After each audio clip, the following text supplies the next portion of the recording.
পূৰ্ণগতিত দ্বিতীয় R P Barua সোঁৱৰণী মাষ্টাৰ্ছ টি20 ক্ৰিকেট টুৰ্ণামেণ্ট। লেজেণ্ডছ ভেটাৰান্সৰ বিৰুদ্ধে জয়ী ইলাইট ভেটাৰান্স। মঙলদৈ ভেটাৰান্সৰ বিৰুদ্ধে জয়ী NF ৰেলৱে ভেটাৰান্স। মঙলদৈ ষ্টেডিয়ামত পূৰ্ণগতিত দ্বিতীয় আৰ পি বৰুৱা সোঁৱৰণী মাষ্টাৰ্ছ টি20 cricket tournament. R P Baruah tournament আয়োজন সমিতিৰ উদ্যোগত অনুষ্ঠিত দ্বিতীয় সংস্কৰণৰ 20 অভাৰৰ প্ৰতিযোগিতাখনত এইবাৰ 16টাকৈ প্ৰবীণ ক্ৰিকেট দলে অংশগ্ৰহণ কৰিছে। বুধবাৰে প্ৰতিযোগিতাৰ দ্বিতীয় দিনা প্ৰথমখন খেলত অৱতীৰ্ণ হ'ল লেজেণ্ডছ ভেটাৰান্স আৰু ইলাইট ভেটাৰান্স।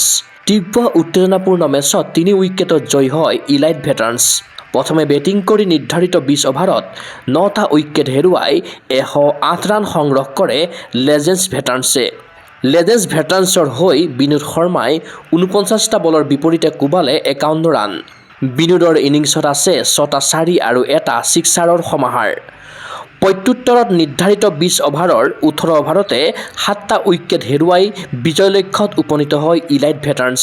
ইলাইটৰ হৈ ছাদেক ইমৰান চৌধাৰীয়ে 40, অৰ্পণ কাশ্যপে 15 আৰু লক্ষ্মণ সিকদাৰে স্ক'ৰ কৰে 14 ৰান। প্লেয়াৰ অৱ দ্য মেচৰ সন্মান লাভ কৰে ছাদেক ইমৰান চৌধাৰীয়ে। আনহাতে বুধবাৰে দ্বিতীয়খন খেলত অৱতীৰ্ণ হ'ল মঙলদৈ ভেটাৰান্স আৰু NF ৰেলৱে ভেটাৰান্স। প্ৰথমে বেটিং কৰি NF ৰেলৱেৰ খেলুৱৈ দীপ বৰাই 33, মিগেন তালুকদাৰে 33, বিশ্বজিৎ চৌধাৰীয়ে স্ক'ৰ কৰে অপৰাজিত 16 ৰান।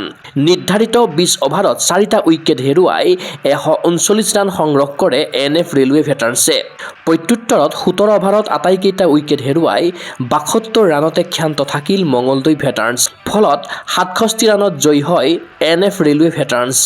NF ৰেলৱেৰ খেলুৱৈ দীপ বৰাই লাভ কৰে প্লেয়াৰ অৱ দ্য মেচৰ সন্মান। ইফালে মঙলদৈ ষ্টেডিয়ামৰ আন্তঃগাঁথনি প্ৰত্যক্ষ কৰি আপ্লুত প্ৰবীণ খেলুৱৈসকল। লগতে প্ৰবীণ খেলুৱৈসকলৰ বাবে এখন প্ৰতিযোগিতাৰ মঞ্চ প্ৰদান কৰাৰ বাবে আয়োজক সম্পাদক মুকুট কলিতাৰ লগতে সকলোকে জনালে ধন্যবাদ। এতিয়াও গ্ৰুপত আৰু এখন খেল জিকিলে কোৱালিফাই হোৱাৰ চান্সেছ আছে। যোৱাবাৰো আপোনালোকে ফাইনেল খেলিছে। 2টা বছৰৰ খেলৰ মিশ্ৰিত আপোনাৰ যিখিনি অভিজ্ঞতা শ্বেয়াৰ কৰিলে ভাল লাগিব। প্ৰথম কথা তোমাক ধন্যবাদ জনাব লাগে মুকুট কলিতা। ইমান ধুনীয়া টুৰ্ণামেণ্ট, যোৱা বছৰো আমি ধুনীয়া টুৰ্ণামেণ্ট এখন খেলিলোঁ। আজি এইবাৰো ইমান ধুনীয়া লাগিছে। মঙলদৈত ইমান ধুনীয়া ফিল্ড, উইকেট আৰু গোটেই প্লেয়াৰখিনিয়ে গোটেইখিনি নিজৰ এফৰ্ট দি খেলিছে। আৰু প্ৰথম কথা হ'ল কি, আমি খেল এই টুৰ্ণামেণ্টখনৰ কাৰণে আমি ৰৈ থাকোঁ যে প্ৰত্যেক বছৰে এই টুৰ্ণামেণ্টখন ভালদৰে হওক, আমি খেলিব পাওঁ আৰু গোটেই ল'ৰাখিনিকো আমি লগ পাওঁ, ছিনিয়ৰখিনি, ভেটাৰানখিনি। সেইকাৰণে মুকুটক ধন্যবাদ জনাইছোঁ। তেওঁ ভৱিষ্যতে আৰু ভাল কৰি গৈ থাকক। ভালটো কৰিছে আৰু ভাল হ'ব। 97-98ৰ পৰা মংগলদৈত ক্ৰিকেট খেলি আহি আছোঁ। বাট ইয়াৰ ষ্টেডিয়ামৰ যিটো এটমছফিয়াৰ নতুনকৈ দেখা পালোঁ, ক্ৰিকেট খেলুৱৈসকলৰ কাৰণে খুব আউটষ্টেণ্ডিং। গুৱাহাটীত বৰ্ষাপাৰাৰ পিছত মই ভাবোঁ এইখনেই বেষ্ট অফ দ্য গ্ৰাউণ্ড অসমত। তো গতিকে এইখিনি বস্তু ৰিকুৱেষ্ট কৰোঁ যে মংগলদৈ ক্ৰিকেট এছ'চিয়েশ্যনে কণ্টিনিউ কৰে, ইয়াতে মেক্সিমাম মেচেছ পাতে। স্পেচিয়েলি মই ভাবোঁ কি জুনিয়ৰ ক্ৰিকেটটো ইয়াতে বেছি হ'ব লাগে এনেকুৱা গ্ৰাউণ্ডত, বিকজ জুনিয়ৰ লেভেল ক্ৰিকেটে এনেকুৱা গ্ৰাউণ্ড, এনেকুৱা উইকেট নাপায়। কাৰণ কিয় মই কৈছোঁৱে যে অসমৰ ছেকেণ্ড বেষ্ট হ'ব। গতিকে বাকীখিনি যিবিলাক ডিষ্ট্ৰিক্টত আছে ইমান সুবিধাজনক গ্ৰাউণ্ড নাই বা উইকেট নাই বা এটমছফিয়াৰ নাই। তো মই সেইকাৰণে মংগলদৈ ক্ৰিকেট এছ'চিয়েশ্যনক ৰিকুৱেষ্ট কৰোঁ যে তেওঁলোকে ইয়াতে মেক্সিমাম মেচেছ কৰক। আমাৰ অসমৰ প্লেয়াৰৰ হেল্পত অসমৰ প্লেয়াৰ আগবাঢ়ি যাওক, সেইটোৱে আশা কৰোঁ। ডিফাৰেঞ্চেছ বা লাইকছ ডিছলাইকছ কেনেকুৱা টুৰ্ণামেণ্টৰ বিষয়ে অলপ শ্বেয়াৰ কৰিলে ভাল লাগিব। আমি যোৱাবাৰো খেলিছোঁ, এইবাৰো খেলিছোঁ। ডেফিনেটলি এক্সপেৰিয়েঞ্চ ইজ ভেৰি হাই। যোৱাবাৰতকৈ আৰু ভাল লাগিছে because the condition of ground. আগতেও আমি মঙলদৈত আজি ক'ভিডৰ আগতো খেলিব আহিছিলোঁ, বাট তাৰ ইনফ্ৰাষ্ট্ৰাকচাৰ আৰু এতিয়া ইনফ্ৰাষ্ট্ৰাকচাৰৰ মাজত বহুত ডিফাৰেঞ্চ দেখিছোঁ।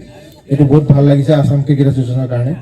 আৰু যেনেকৈ মুকুটে সদায় ক্ৰিকেটৰ লগত জড়িত, ময়ো জড়িত, ইও জানে মই কৰ্পৰেট পাতি থাকোঁ, ই ভেটাৰান পাৰ্টি আছে। But this matches are very important for us because আমি ক্ৰিকেট খেলি ভাল পাওঁ, বাট এতিয়া এনেকুৱা কোনো স্ক'প নাই আমি খেলিবৰ কাৰণে।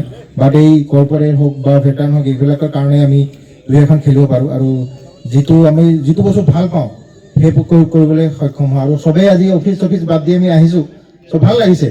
একো নাই। আজি এই ছুটীটোৱে most probably one of the best ছুটী বুলি ক'ব পাৰোঁ আমি। Thank you. ক্ৰীড়া অনুৰাগীৰ আশা সাফল্যমণ্ডিত হওক দ্বিতীয় আৰ পি বৰুৱা সোঁৱৰণী মাষ্টাৰ্ছ টি20 ক্ৰিকেট। মঙলদৈ ষ্টেডিয়ামত বেটে বলে উজলি উঠক 40 ঊৰ্ধৰ ক্ৰিকেটাৰ। নিউজ ডেস্ক ৰিপৰ্ট, গগো স্পৰ্টছ এনি।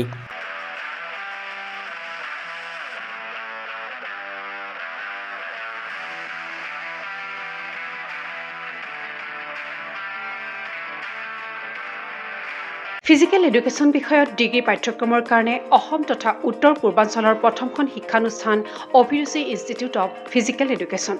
2 বছৰীয়া ফিজিকেল এডুকেশ্যনৰ BPEd পাঠ্যক্ৰম আৰু 4 বছৰীয়া BPES পাঠ্যক্ৰমৰ বাবে নামভৰ্তি চলি আছে।